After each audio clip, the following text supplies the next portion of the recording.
I've been living with my dad, 52M, and stepmom Diane, 45F, for the past year while finishing up my master's degree in psychology. My parents divorced when I was 10, and dad married Diane when I was 16. I have two younger siblings, Alex, 19M, and Sophie, 17F. Diane and dad also have a 4-year-old son, Ethan. Growing up, I always thought Diane was pretty cool. She seemed to make an effort with us kids, and I never felt like she treated us differently than Ethan. Sure, there were some awkward moments as we all adjusted, but overall, I felt lucky to have a stepmom who seemed to care. Our family has always been close-knit despite the divorce. My mom and dad managed to maintain a civil relationship for our sake, and we'd often have big family gatherings that included both sides. Diane seemed to fit in seamlessly, always bringing her famous apple pie to Thanksgiving and organizing Secret Santa for Christmas. I remember when Dad first introduced us to Diane.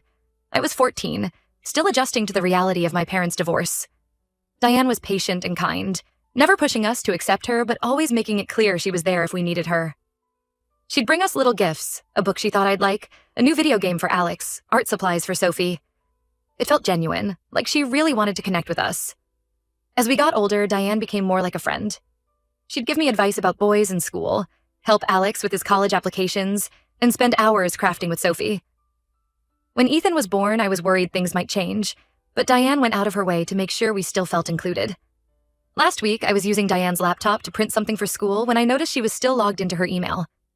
I was about to close it when I saw a notification from a parenting forum. Curiosity got the best of me, and I clicked on it. What I found shocked me to my core. Diane had been posting regularly on this forum for years, venting about how much she resented us stepkids. She complained about having to deal with us, and how she couldn't wait for Alex and Sophie to move out. There were horrible comments about how annoying Sophie's drama was. Sophie has struggled with anxiety and depression since middle school, and how Alex was lazy and unmotivated. But the posts about me were the worst. Diane wrote multiple times about how she thought I was manipulative and trying to come between her and my dad. She accused me of intentionally excluding her and said I was too clingy with my dad. She even implied there was something inappropriate about our relationship because I sometimes hug my dad or lean on him while watching TV. I felt sick reading it all. This whole time I thought we had a decent relationship, but it turns out Diane has secretly hated us for years. She's been putting on an act this whole time. As I kept scrolling, I found posts from just a few months ago when I moved back in. Diane complained endlessly about having an adult freeloader in the house, even though I contribute to groceries and utilities. She said I was stunting Ethan's development by hogging all the attention. I'm devastated and don't know what to do. Part of me wants to confront Diane, but I'm worried that will just make things worse. I also feel guilty for snooping, even though it was accidental at first. Should I tell my dad? My siblings? I'm afraid of blowing up our whole family dynamic, but I also feel like I can't pretend I don't know this information. How am I supposed to interact with Diane now, knowing how she really feels about us? I keep replaying all our interactions in my head, wondering if I somehow missed the signs. Was Diane really such a good actress all these years? Or did something change to make her resent us so much? For context, Diane has always seemed a bit insecure in her role as stepmom. When she and my dad first got together, she tried really hard to bond with us kids. Maybe too hard sometimes, planning elaborate family outings or buying us expensive gifts. My mom wasn't thrilled about it, which caused some tension. I remember one particular incident when I was about 17. Diane had planned this big surprise trip to Disney World for all of us, including my mom. She thought it would be a great way for everyone to bond, but my mom felt uncomfortable and declined, which led to a huge argument between her and Dad. Diane was crushed, and I wonder now if that was a turning point. For her. As we got older, Diane backed off a bit. I actually appreciated that she gave us space and didn't try to force a mom role. Now, I wonder if that was just her true feelings coming out. I'm especially upset about the comments regarding Sophie. My sister has been struggling with her mental health for a few years now. She was diagnosed with anxiety and depression at 15, and it's been a rough road. Diane has always seemed supportive, going with Sophie to therapy appointments, researching coping techniques, even starting a mental health support group at her church. To find out she actually views Sophie's illness as drama is heartbreaking. I remember countless nights when Sophie would have panic attacks, and Diane would sit with her for hours, just holding her hand and helping her breathe. Was that all an act? The thought makes me sick. I'm also confused about the accusations regarding my relationship with my dad. We've always been close. I'm a bit of a daddy's girl, I'll admit, but there's absolutely nothing inappropriate about it. My dad and I share a lot of interests. We both love sci-fi movies, enjoy hiking, and have heated debates about politics. I never thought Diane had an issue with it before. The stuff about Alex being lazy really bothers me too. My brother had a hard time in high school and took a gap year before starting community college. He's been working part-time at a local bike shop and trying to figure out his path. Diane always seemed encouraging, even helping him research different career options. But apparently she just views him as a deadbeat. I'm trying to decide if I should say something to my siblings. Alex still lives at home and Sophie is there most of the time when not at mom's. Do they deserve to know how Diane really feels about them? Or would telling them just cause unnecessary pain? Part of me wants to pack up and leave immediately, but I only have a few months left in my program and moving would be a huge hassle. Plus, I'd feel terrible abandoning my siblings and Ethan. I'm so angry at Diane for putting on this charade for years. I trusted her and viewed her as family. Now I feel like our entire relationship was based on lies. How do I move forward from here? I can't unhear what I've read. But blowing up my family also feels wrong. I'm lost and could use some advice on how to handle this mess. The worst part is, I can't stop thinking about all the moments I thought we were bonding. Like when Diane taught me how to make her famous apple pie. Or when she helped me pick out my prom dress. Was she gritting her teeth the whole time, resenting every minute spent with me? It makes me question everything. I'm also worried about Ethan. He adores his older siblings, always wanting to play with Alex or have Sophie read him stories. How long before Diane's resentment starts affecting him? Will she try to turn him against us? I feel like I'm carrying this huge secret, and it's eating me up inside. Every interaction with Diane now feels fake and strained. I'm afraid I'll snap and confront her in front of everyone. What makes it worse is that I'm studying psychology. I should be better equipped to handle family drama like this. But all my training goes out the window when it's my own family involved. I could really use some advice on how to proceed. Do I confront Diane? Tell my dad?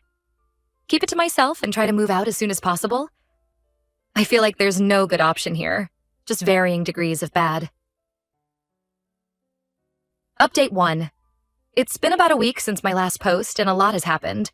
I really appreciate all the advice and support from everyone. After agonizing over it for days, I decided I had to tell my dad what I found. It didn't feel right keeping this information from him, especially since it impacts our whole family. I asked Dad to meet me for coffee, away from the house. When I told him about Diane's secret forum account, he was stunned. At first, he didn't believe me. He kept saying there must be some misunderstanding. But when I showed him screenshots I had taken, the color drained from his face. Dad was furious. He couldn't believe Diane had been harboring these feelings for years without ever talking to him about it. He was especially upset about the comments regarding me and Sophie. We talked for hours, going over everything I had found. Dad asked a lot of questions about specific incidents Diane had mentioned. In many cases, her version of events was wildly different from reality. She had twisted innocent situations to paint us kids in a negative light. One incident stood out in particular. Last Christmas, I had given Diane a photo album I made, filled with pictures of our family over the years. She had seemed touched, even tearing up a bit. But in her forum posts, she complained about how I had deliberately chosen photos where she looked bad or wasn't included. It was like we had experienced two completely different events. By the end of our conversation, Dad was determined to confront Diane. He said he needed answers and couldn't move forward without addressing this. When we got home, Dad asked Diane to talk privately. I took Ethan to the park so they could have space. When I returned a few hours later, the atmosphere in the house was tense. Dad told me that Diane initially tried to downplay everything, saying it was just venting and didn't reflect her true feelings. But when Dad pressed her on specific posts, she got defensive and angry. She accused me of violating her privacy and tried to turn it around on me. Ultimately, Diane admitted that she has struggled with resentment towards us stepkids for years. She said she felt like an outsider in her own family and was jealous of our bond with Dad. But instead of addressing these feelings head-on, she bottled them up and vented online. Dad told Diane he needs time to process everything and decide how to move forward. He asked her to stay with her sister for a while to give everyone space. Diane left yesterday afternoon. I'm relieved that everything is out in the open now, but also sad and anxious about what comes next. Dad seems lost. I can tell he's struggling to reconcile the Diane he thought he knew with this secret side of her. I finally told Alex and Sophie what was going on. Alex was angry, but not entirely surprised. He said he always felt some underlying tension with Diane, but couldn't put his finger on it.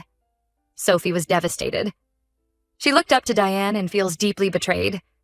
Sophie shared a memory that broke my heart. Last year, when she was really struggling with her depression, Diane had taken her on a weekend trip, just the two of them. Sophie said it was one of the best weekends of her life, feeling like she finally had a mom who understood her. Now she's questioning if any of it was real. We're all trying to support each other right now. Dad is being great, making sure we know none of this is our fault. He's also arranging for Sophie to see her therapist more frequently to process everything. I'm not sure what the future holds for our family. Part of me hopes Diane and Dad can work things out through counseling. But a bigger part feels like the trust is irreparably broken. How can we ever feel comfortable around her again, knowing her true feelings? For now, we're taking it day by day. Dad says his priority is making sure us kids feel safe and supported. He's promised to be more vigilant about our family dynamics moving forward. I'm still processing my own emotions about everything. I alternate between anger, sadness, and numbness. I'm trying to focus on finishing up my degree and being there for my siblings, but it's hard not to dwell on all the years of deception. Ethan is starting to ask questions about where his mom is. It breaks my heart to see him confused. Dad has been amazing with him, but it's clear Ethan senses the tension in the house. I'll update again when there are any major developments. Thank you all again for the support and advice during this difficult time. Update 2. It's been about a month since my last update. A lot has happened, so I wanted to share where things stand now. Diane is still staying with her sister. She and my dad have had a few conversations, but no real resolution yet. Dad says he's still trying to wrap his head around everything and figure out if there's any way forward. The initial shock has worn off for us kids, but we're all still struggling in our own ways. Alex has thrown himself into work and barely comes home anymore. Sophie's anxiety and depression have flared up again. She's having trouble in school and spends most of her time in her room. I've been trying to step up and be there for everyone, but it's exhausting. I feel like I'm constantly walking on eggshells, trying to keep the peace and support my family while also dealing with my own emotions. Ethan is really feeling the absence of his mom. He's been having nightmares and acting out at preschool. Dad has been amazing with him, but it's clear Ethan senses the tension in the house. Last week, Diane reached out and asked to meet with me one-on-one. Against my better judgment, I agreed. We met at a neutral coffee shop, and it was about as awkward as you'd expect. Diane started by apologizing profusely. She said she never meant to hurt anyone and that her posts were just a way of venting her insecurities. She tried to explain that she's always felt like an outsider in our family and didn't know how to address those feelings in a healthy way. She talked about how overwhelming it was to suddenly become a stepmom to 3 kids, especially since she had never planned on having children of her own. She said she felt constant pressure to be perfect and live up to the image of the cool stepmom she thought we wanted. Diane also revealed some things about her own childhood that shed some light on her behavior. Apparently, she grew up in a very dysfunctional family with an emotionally abusive mother. She never learned how to express her feelings in a healthy way, which led to her bottling everything up and then venting online. I listened to what she had to say, but honestly, it was hard to take her apology seriously. How can you claim to love someone while secretly trashing them online for years? I told Diane that while I appreciate her apology, I don't think I can ever fully trust her again. We talked for about an hour, going over some of the specific incidents she had posted about. In many cases, her recollection of events was completely different from reality. It was clear she had built up this narrative in her head that didn't align with what actually happened. One incident stood out. Diane had posted about how I deliberately excluded her from my college graduation celebration. In reality, I had specifically asked Dad to make sure Diane was there, and had even given her a special bonus mom card to thank her for her support. When I reminded her of this, Diane seemed genuinely confused, as if she had completely rewritten the memory in her mind. By the end of our conversation, I felt drained, but also somewhat relieved. I was able to express some of the hurt and anger I've been feeling, which felt cathartic. Diane seemed genuinely remorseful, but I'm not sure that's enough to undo years of deception. I told Dad about the meeting afterward. He was glad we were able to talk, but cautioned me not to get my hopes up about any quick resolution. He said he and Diane have a lot to work through before any decisions can be made about the future of their relationship. For now, we're all just trying to establish a new normal. Dad has been amazing through all of this, making sure we all feel supported and loved. He's been spending extra time with Ethan, trying to maintain some stability for him. I've decided to extend my stay at home beyond graduation to help out with the kids and support Dad. It's not ideal, but family comes first right now. Alex and Sophie need stability, and I want to be there for them. Sophie has started seeing a new therapist who specializes in family trauma. It seems to be helping. She's slowly coming out of her room more and even started painting again, which has always been her outlet. Alex and I have been trying to keep things as normal as possible for Ethan. We've been taking him on outings to the park and zoo, trying to give him some fun experiences amidst all the tension at home. I'm still angry at Diane, but I'm trying to focus that energy on healing and moving forward. Whether she remains part of our lives long-term remains to be seen. For now, I'm just taking it one day at a time and trying to be there for my family as best I can. The whole situation has made me reflect on my own future relationships and potential step-parenting. I always thought I understood the challenges, but this has opened my eyes to how complex blended families can be. I'm grateful for the support of my friends and extended family during this time. It's been a stark reminder of the importance of having a strong support system outside of your immediate family. As for what comes next, I honestly don't know. Dad and Diane are starting couples counseling next week, but I'm trying not to get my hopes up one way or the other. For now, we're all just focused on healing and moving forward, whatever that may look like.